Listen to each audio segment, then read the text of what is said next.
There is a flock of 12 chickens in Holmes County, Ohio, that has not received a single antibiotic in 9 years. Not one. No growth promoter. No coccidiostat in the feed. No beak trimming. No artificial lighting to extend laying hours. No factory floor. They live in a movable shelter that travels across the same pasture as the family's goats, following the grazing rotation by 3 days, scratching through the manure left by the ruminants, eating fly larvae and parasite eggs that would otherwise cycle disease back through the herd. They produce eggs every day. They produce meat when they are spent. They fertilize the pasture more efficiently than any broadcast fertilizer application. They require no veterinary care because they are never sick, and the family has not bought an egg or a bag of fertilizer in 9 years. The $95 billion American poultry industry does not want you to think about those 12 chickens. They are a threat in the knowledge sense. Because if you understand what they produce, you will understand something the industry hides. Let me start with what an industrial chicken is. The word chicken covers 2 things so different, they should probably have different names. The broiler chicken at your grocery store lived for 42 days, 6 weeks from hatching to slaughter. In 1925, the average broiler reached market weight in 16 weeks. Today's industrial broiler reaches that weight in just 6 weeks. It has been bred to grow at a rate its skeletal and cardiovascular systems cannot support, experiencing severe leg problems and heart failure. The bird that produces your grocery store chicken lived 6 weeks in chronic physiological stress and died before its body finished developing. The laying hen produces eggs in a battery cage with 67 square inches of space. That is less than a sheet of printer paper. She cannot spread her wings or engage in foraging. She is productive in the economic sense, but she is not healthy in any biological sense. The eggs she produces reflect her health status, or lack of it, in exactly the same way her environment dictates. The nutritional difference between a battery cage egg and an egg from a pasture-raised hen, following a rotational grazing program, is documented in peer-reviewed research. Mother Earth News conducted a comprehensive independent comparison in 2007, analyzing eggs from 14 flocks of pasture-raised hens against the USDA nutritional database. The results showed that pasture-raised eggs contain twice the vitamin E of commercial eggs, twice the omega-3 fatty acids, and 3 times the vitamin D. They also had 7 times the beta-carotene that gives a truly pastured yolk its deep orange color, and 1/3 the cholesterol. The yolk color tells you everything you need to know. A deep orange yolk is carotenoid-rich because the hen was eating green plants and insects. A pale yellow yolk is from a hen eating corn and soy in a space too small to move. The Holmes County chickens have deep orange yolks, every single egg, every single day. Because they are following the goats across pasture that grows green plants and provides the diverse diet a chicken's biology was designed to process. The family that eats those eggs is not consuming a commodity standardized to the lowest common nutritional denominator. They are consuming food that reflects the health of a properly managed animal in a properly managed ecosystem. Those are not the same thing as what is in the tray at the grocery store, even when the label says free range. Free range on an industrial label means the hens have access to outdoor space. It does not specify how much space. Industrial free-range operations often have tens of thousands of hens with access to a small outdoor area that most birds never reach. A concrete pad qualifies as outdoor access under current standards. It does not specify rotational management or vegetative cover. Free-range is a marketing term. What the Holmes County flock practices is not marketing. It is management that produces a result the label cannot. Now let me tell you why the Holmes County chickens are never sick. This involves the antibiotic resistance crisis the industry has spent decades suppressing. Industrial poultry production uses antibiotics in 2 ways. The first is therapeutic, treating sick birds. The second is subtherapeutic, providing low-dose antibiotics continuously in feed as growth promoters and disease preventers. This use increases growth rates by 5 to 10%. And reduces mortality in overcrowded conditions by suppressing the bacterial infections overcrowding promotes. It also drives the development and spread of antibiotic-resistant bacteria that affect human health, a fact beyond scientific dispute. The World Health Organization named antibiotic resistance one of the greatest threats to global health in 2019. The CDC estimates that antibiotic-resistant infections kill approximately 35,000 Americans per year. A significant proportion of resistance genes in human pathogens trace back to agricultural antibiotic use, primarily in poultry and swine production. The U.S. regulatory response has been slower and more compromised by industry lobbying than responses in the European Union and Canada. The American poultry industry used the FDA process to delay and dilute restrictions on antibiotic use that drive resistance. Mechanisms include industry reps on advisory committees, voluntary compliance programs, and label changes that reclassify practices without changing them. The Holmes County chickens are never sick because they are not kept in conditions that make them sick. Overcrowding is the primary driver of disease. A bird in a battery cage with 67 square inches is in constant contact with pathogens. Pathogens circulate continuously through such a flock.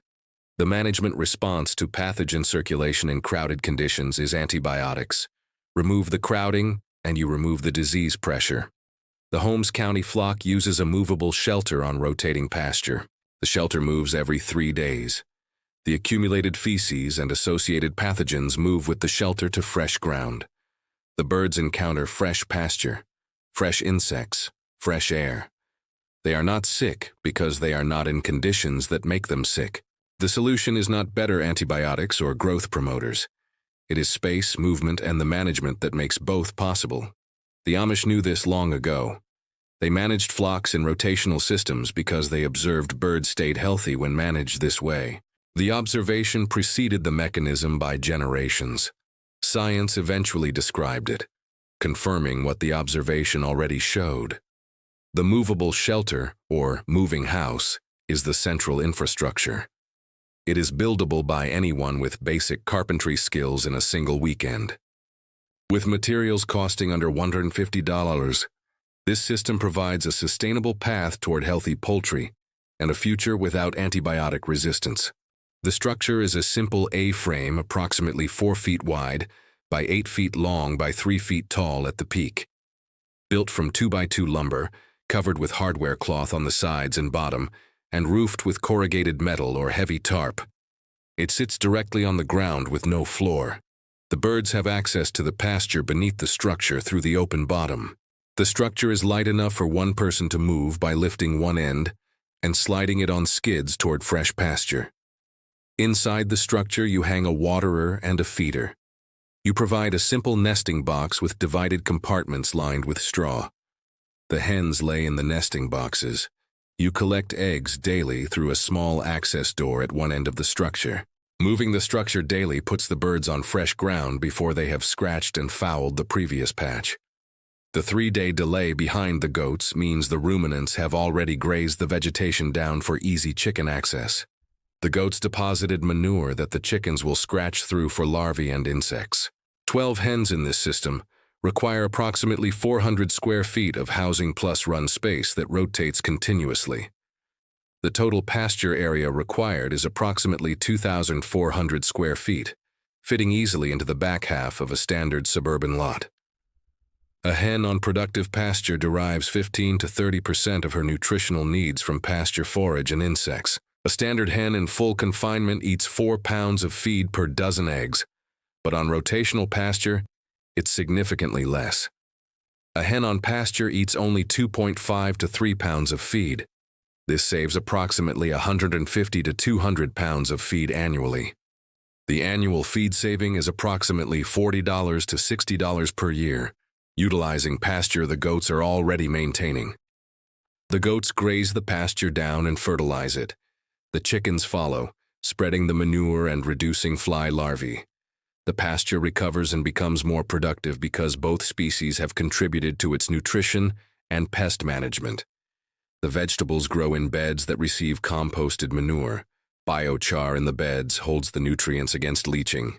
The worm bin processes waste the chickens and goats cannot eat, returning nutrient-rich castings to the garden beds. Every waste stream feeds another part. Nothing leaves the property, and nothing is purchased to replace what the system produces internally. This is the closed loop that the Amish have been running for 2 centuries.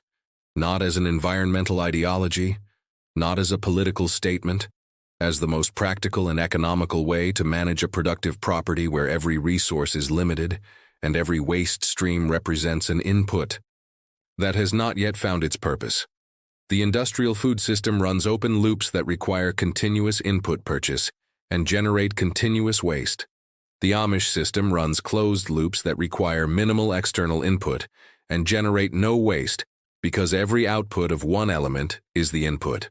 Let me give you the complete 12-month production calendar for the Holmes County backyard flock so you can understand what 12 chickens actually produce. January through March, low production season. Day length is short. Hens are not supplementally lit, so laying drops to 2 to 4 eggs per day.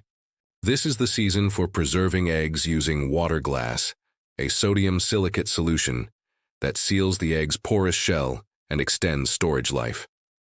The Amish have used water glass preservation since the 19th century. A gallon of concentrate preserves enough eggs to bridge the winter gap. April through June, rising production as day length increases, 8 to 10 eggs per day. Surplus goes into storage or is shared with neighbors. This is the exchange economy, not money. Eggs for fermented vegetables, eggs for fresh cheese, eggs for labor at planting time. July through September, peak production, 10 to 12 eggs per day. The pasture is at maximum productivity. Chickens are at maximum forage contribution. Feed costs are at seasonal minimum. October through November, declining production as day length shortens, 6 to 8 eggs per day. The summer harvest is going into fermentation jars. The chickens are adding the last of the season's fertility to the pasture before the grass goes dormant. December, 3 to 4 eggs per day from hens that have maintained production through the short days without artificial lighting manipulation. The eggs are nutritionally distinct. The fat content is higher. The deep orange yolk of summer gives way to a lighter orange. The family knows this cycle. They adjust their consumption patterns. They eat eggs heavily in summer and draw on preserved stocks in winter. The system provides 12 months of supply from a cycle that the industrial model has engineered out of existence through artificial lighting. Consumers never need to think about seasonality or adapt their habits to it. But here, the rhythm of the earth is the rhythm of the table. Total annual egg production from 12 hens in this system, approximately 2,500 to 3,000 eggs per year. At current retail prices for comparable quality eggs, at $8 to $10 per dozen, that represents $1,666 to $2,500 in annual food value. Feed cost for 12 hens over the same year, approximately $350 to $450. Net annual value produced beyond feed cost, $2,200 to $2,000. From 12 birds in a $150 movable shelter that also fertilizes the garden, manages parasites in the goat herd, and produces meat at end of life. Over 30 years, the flock produces $36,000 to $60,000 in egg value. Added to other savings, the system saves over $460,000. I want to say that number again clearly. $460,000 to $515,000 over 30 years. From a piece of land the size of 2.5 basketball courts. From systems requiring 4 to 6 hours of maintenance per week. From knowledge that has existed for centuries in communities that never needed permission. That number represents a different financial life. Not at the margin. Fundamentally different. Building biological infrastructure that produces what industrial systems charge you for. The Amish family in Lancaster County is not wealthy by standard measures. What they have is land that produces, healthy animals, and soil that improves. That is the inheritance. Productive relationships with land and biology that money cannot buy once those relationships have been severed. The Amish never severed them. Drop your state and your backyard animal situation in the comments, whether you keep chickens, goats, or if your municipality permits them. In the next video, I will show you how to read the map for your municipality and the 3 questions to ask your local zoning department. The knowledge is complete. The system is described. The only remaining question is which part of your property you are going to start with this weekend.